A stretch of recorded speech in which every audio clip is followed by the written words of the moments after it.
to do commentary? Why did you make that decision? Yes, see, basically, Chatuh Shloki means 4 verses, and hence Chatuh Shloki Manusmriti. The reason I focused on these 4 verses is that they contain they act as a gateway to understand the rest of the text, rest of the, not just the Manusmriti, but the entire Dharmashastra tradition. So, in the 4 verses, it gives us, it speaks about Anubandha Chatushtaya, that is, it answers questions such as what is the subject matter of this text, or who is the intended audience of this text, what is the purpose of this text, what is the end result of this text. So, what will we gain if we read this and practice this? So, these are the questions, and it tells us about the nature of the text itself. So, many of the great misconceptions that we have today, or our misinformed opinions we have today about Manusmriti, will be clear if we understand what the text itself has to say about itself, its role, its nature, its function, its utility. So that is why I wanted to write a book which is focused only on these ideas. Because unless these fundamental questions are clear, then no discussion, no clarification on Manusmriti or what it says will make any sense. So as long as today people say, some say Manusmriti is a legal text, just like we have constitution.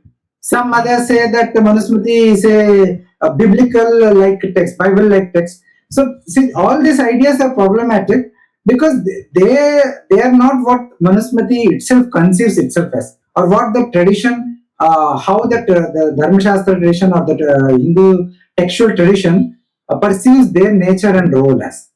So to have clarity on this, it was very important to have a work which is focused and dedicated only on these questions. So that is why I thought I will use this 4 shloka focused book.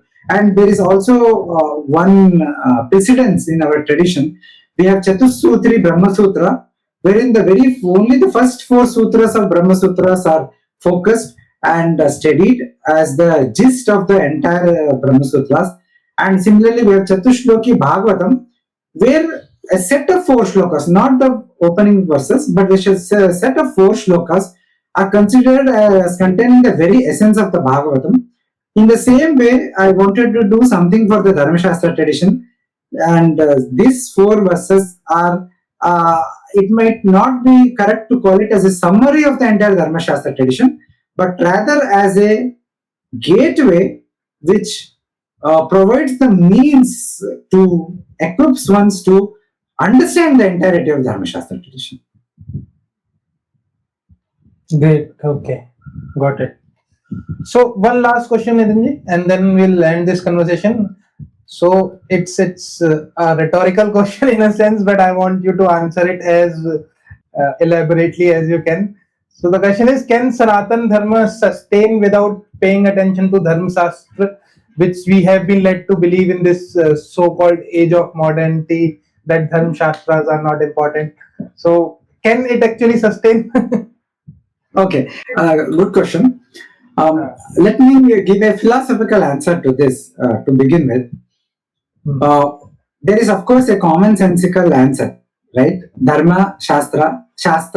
Dharma Shastra means a text which reveals information, knowledge, teaching about Dharma. So, any discussion on Dharma has to take into account Dharma Shastra, because it is from Dharma Shastra we are understanding what Dharma is. So, obviously, it is not possible to discuss about Dharma without Dharma Shastra. But let me elaborate it in a deeper manner to make full sense of it. Hindu Sampradayas, the Darshanas, speak about broadly 6 different types of pramanas. So, see, this is the philosophical part I said. Knowledge, when we speak about knowledge, it has to be acquired by some means, right? The means by which, the source from which the knowledge is acquired, it is called as pramana. So a simple example is, when I'm seeing my hand in front of me, I'm seeing that there is a hand in front of me. This is knowledge, right? My hand is in front of me. How am I getting this knowledge? It is through the power of sight. Right. It is the faculty of sight through the drishti, through the eyes, right?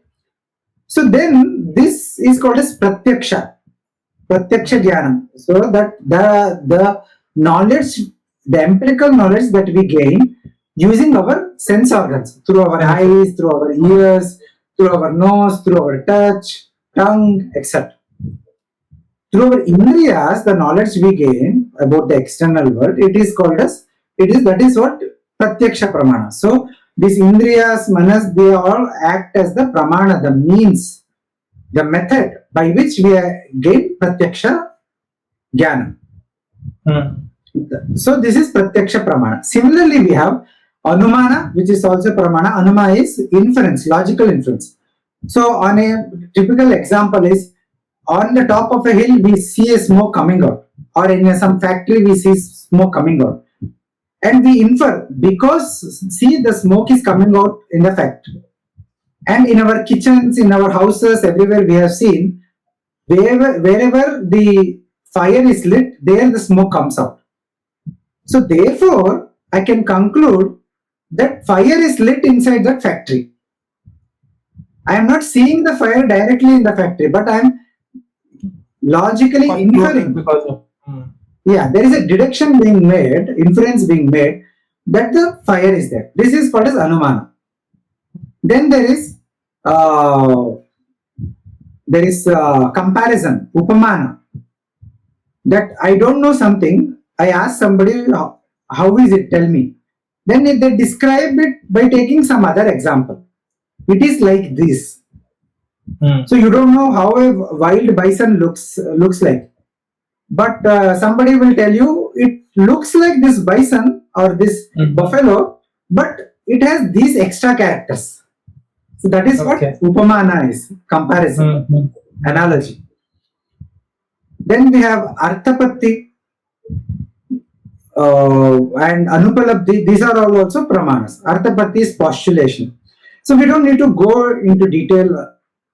But none of this, pratyaksha, anumana, upamana, arthapatti, or anupalabdhi, none of these can give us knowledge about adrishta. That is that which cannot be empirically perceived, that which is beyond the grasp of our senses. Namely, the punya, papa, swarga, all this cannot be directly grasped. Punarjanma, etc. Right? We know that. None of these pramanas, therefore, none of this can give us knowledge about dharma, adharma. What karma gives rise to what karma phala, we cannot know from pratyaksha and anumana, etc. Only source from which we can know this knowledge is shabda pramana. Shabda pramana is the knowledge which is in the form of words and sentences.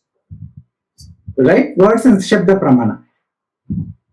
But here the shabda pramana can be two types. It is about basically apta vakya, that is a trustworthy source. It could be a trustworthy teacher or a trustworthy shastra text. So shastra pramana, shabda pramana, shastra pramana is what is.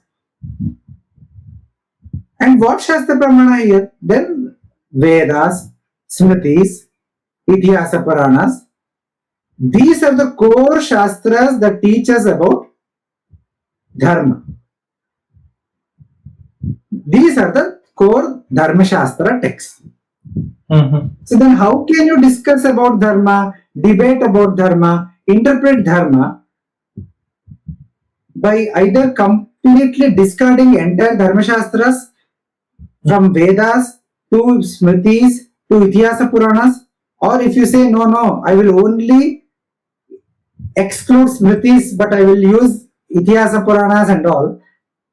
Even then, what does Itihasa Puranas teach something which is different from Smritis? No. The only way you are able to do it is that one, you cherry pick what is convenient to you and ignore what is not convenient to you. Two, you do a dissection of all the texts. You say this portion of Mahabharata is older, more authentic. This portion of Mahabharata is a later addition, interpolation. You say this Purana has been completely interpolated. We will not take it. You will say Manusmriti has also been interpolated.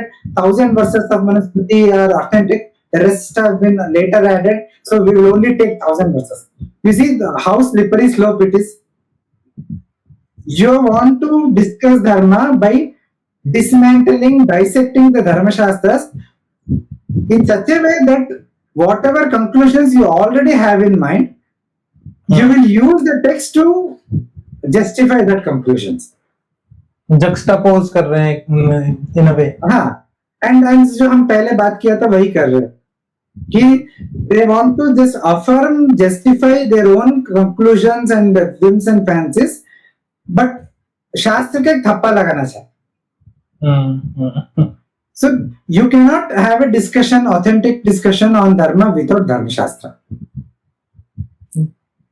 Great, I got my answer. I think anybody who would watching it would also understand this. Thank you so much, Nitinji. Thank you so much for joining us today. I'll suggest everyone to purchase your copy and read more about it. You cannot just discard Manusmriti like we are being told to.